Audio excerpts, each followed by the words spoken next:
اعوذ باللہ من الشیطان الرجیم بسم اللہ الرحمن الرحیم قال رسول اللہ صلی اللہ علیہ وسلم من صمت نجا۔ رسول اللہ صلی اللہ علیہ وآلہ وسلم نے فرمایا کہ جس نے خاموشی اختیار کی اس نے نجات پائی۔ اس حدیث میں آپ صلی اللہ علیہ وآلہ وسلم نے نجات حاصل کرنے کا ایک بہت بڑا آسان ترین طریقہ بتایا ہے، اور جس نے بھی خاموشی اختیار کی اس نے نجات پائی۔ خاموشی کا مطلب صرف یہی نہیں کہ انسان ہر وقت خاموش رہے، گونگوں کی طرح بیٹھا رہے، بلکہ خاموشی بہت بڑی نعمت ہے، لیکن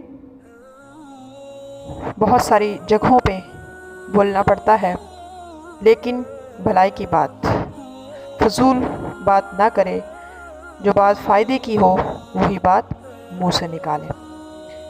آپ صلی اللہ علیہ وآلہ وسلم کا ارشاد ہے کہ جو شخص اللہ اور آخرت پر ایمان رکھتا ہے اس کو چاہیے کہ اچھی بات منہ سے نکالے یا خاموش رہے۔ آپ صلی اللہ علیہ وآلہ وسلم کا ارشاد ہے کہ مرد کا خاموش رہنا 60 سال کی عبادت سے بہتر ہے۔ حضرت معاذ بن جبل رضی اللہ تعالی عنہ سے روایت ہے کہ رسول اکرم صلی اللہ علیہ وآلہ وسلم نے فرمایا کہ تو اس وقت تک گناہوں سے بچا رہے گا جب تک تو خاموش رہے گا۔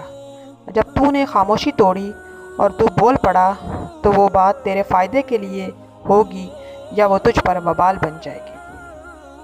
آپ صلی اللہ علیہ وآلہ وسلم کا ارشاد ہے کہ خاموشی سب سے اونچی عبادت ہے۔ آپ صلی اللہ علیہ وآلہ وسلم کا ارشاد ہے کہ خاموشی عالم کے لیے زینت اور جاہل کے لیے پردہ ہے۔ حضرت خالد رضی اللہ تعالی عنہ روایت کرتے ہیں کہ حضرت لقمان سیافام غلام تھے۔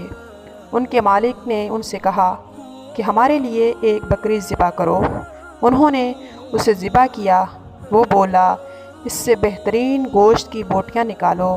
انہوں نے زبان اور دل نکال کر پیش کر دی۔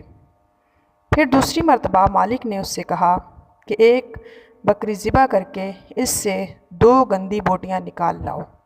آپ نے پھر زبان اور دل نکال کر پیش کر دی۔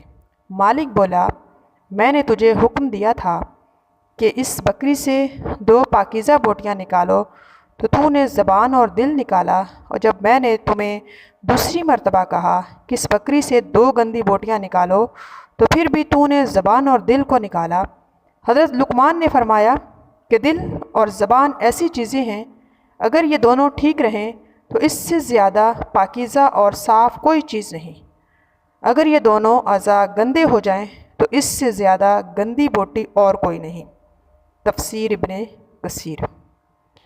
یہ خاموشی کی حکمت اور فائدے تھے، اس لیے ہمیں بھی خیال رکھنا چاہیے کہ زبان سے خیر کا کلمہ نکلے، زبان اللہ کے ذکر سے تر ہو، زبان لوگوں کو اللہ کی طرف بلانے میں ہمہ وقت مصروف رہے، زبان سے غیبت، چغلی، لایعنی گفتگو، گالم گلوچ نہ نکالے۔ صدق اللہ العظیم۔